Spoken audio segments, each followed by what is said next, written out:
Welcome to Module 6. I'm Dr. Pauline Stolzner, and today we are going to talk about substance use disorder in adolescents. Substance use by teens can have a big impact on their health and well-being. Substance use can do the following: affect the growth and development of teens, especially brain development. It occurs more frequently with other risky behaviors such as unprotected sex and dangerous driving. And it contributes to the development of adult health problems such as heart disease, high blood pressure, and sleep disorders.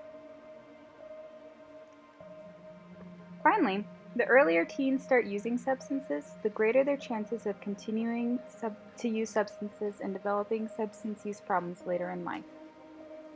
Now, if you're thinking substance use among teens isn't that prevalent, you'd be wrong. Alcohol and marijuana and tobacco are substances most commonly used by adolescents. By 12th grade, about 2/3 of students have tried alcohol. About half of 9th through 12th grade students reported ever having used marijuana.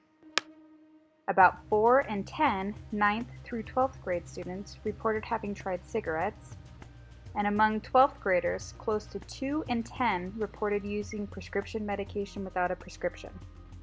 Although it is illegal for people under the age of 21 years old to drink, the findings show that people from 12 to 20 years of age consume about 1/10 of all alcohol consumed in the United States. The American Academy of Pediatrics recommends screening for substance use in children starting at age 9. 13 guiding principles of adolescent substance use disorder treatment. Number 1, adolescent substance use needs to be identified and addressed as soon as possible. As mentioned earlier, drugs can have long-lasting effects on the developing brain and may interfere with family, positive peer relationships, and school performance. Most adults who develop a substance use disorder report having started use in adolescence or young adulthood, so it is important to identify and intervene in drug use early. Number 2, adolescents can benefit from drug abuse intervention even if they are not addicted to a drug. Substance use disorders range from problematic use to addiction and can be treated successfully at any stage and at any age.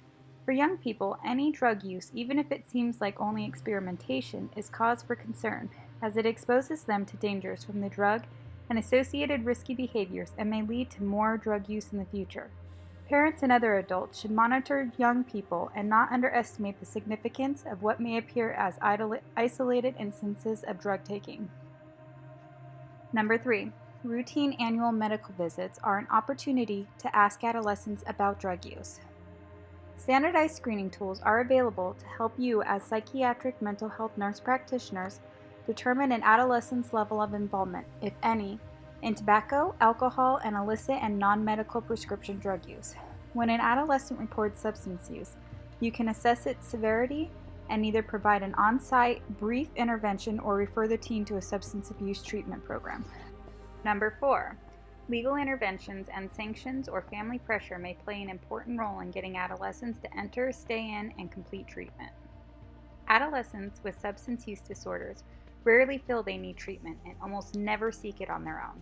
Research shows that treatment can work even if it is not mandated or entered into unwillingly. Number 5, substance use disorder treatment should be tailored to the unique needs of the adolescent.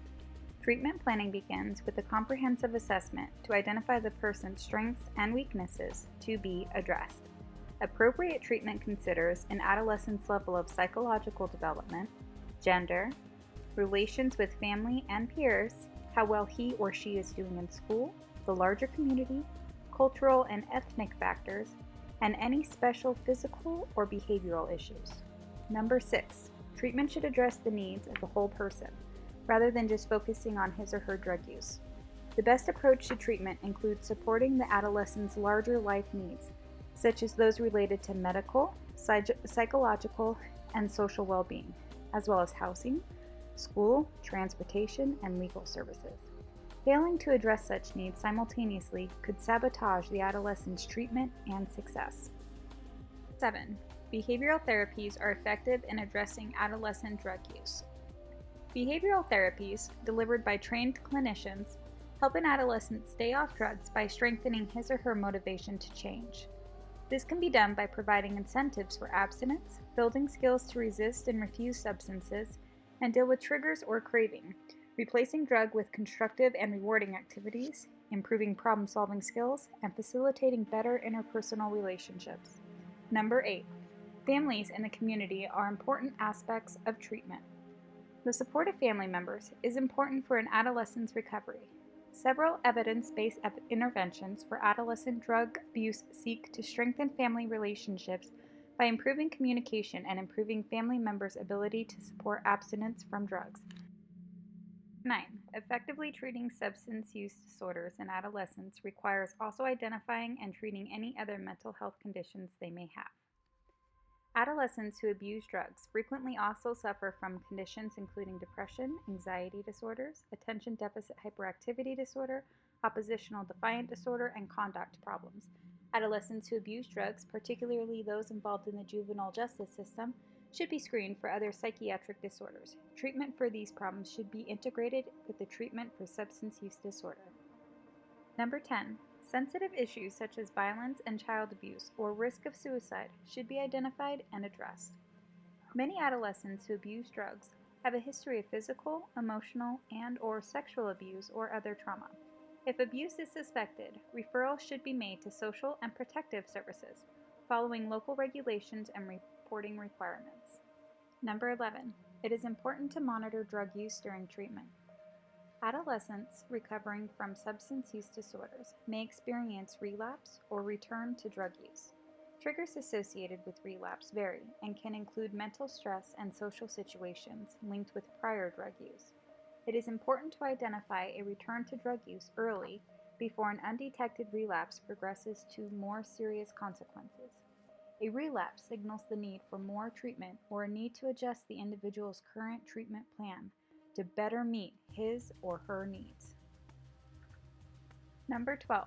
Staying in treatment for an adequate period of time and continuity of care afterward are important. The minimal length of drug treatment depends on the type and extent of the adolescent's problems, but studies show outcomes are better when a person stays in treatment for 3 months or more. Because relapses often occur, more than one episode of treatment may be necessary. Many adolescents also benefit from continuing care following treatment, including drug use monitoring, follow-up visits at home, and linking the family to other needed services.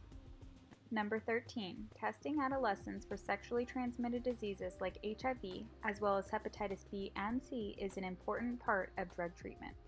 Adolescents who use drugs, whether injecting or non-injecting, are at an increased risk of diseases that are transmitted sexually as well as through the blood, including HIV and hepatitis B and C. All drugs of abuse alter judgment and decision-making, increasing the likelihood that an adolescent will engage in unprotected sex and other high-risk behaviors, including sharing contaminated drug injection equipment and unsafe tattooing and body piercing practices. Potential routes of virus transmission. Substance use treatment can reduce this risk both by reducing the adolescent's drug use, and thus keeping them out of situations in which they are not thinking clearly, and by providing risk reduction counseling to help them modify or change their high-risk behaviors. As mentioned earlier, for adolescents with substance use disorders, comorbidity is the rule rather than the exception. Over 70% of adolescents who meet diagnostic criteria for substance use disorder also meet criteria for one or more psychiatric disorders. It is key to treat the comorbid psychiatric conditions. However, if treating the psychiatric conditions primarily are not enough to help the adolescent with their substance use disorder, there are additional medication treatments available. I am only going to quickly address the medications that are FDA approved for use in adolescents for substance use disorder. There are other medications, as you will see in the PowerPoint posted in the class, but they would be used off-label since they are not approved for patients under the age of 18. The first drug we're going to discuss is methadone. Methadone's primary mechanism of action is as an agonist at the opioid receptors, activating the receptors much like other opioid drugs would.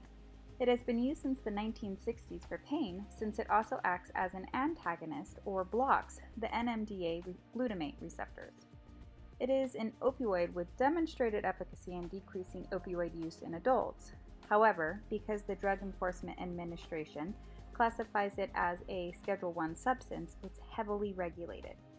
Methadone is also only available through federally regulated clinics certified by the Substance Abuse and Mental Health Services Administration.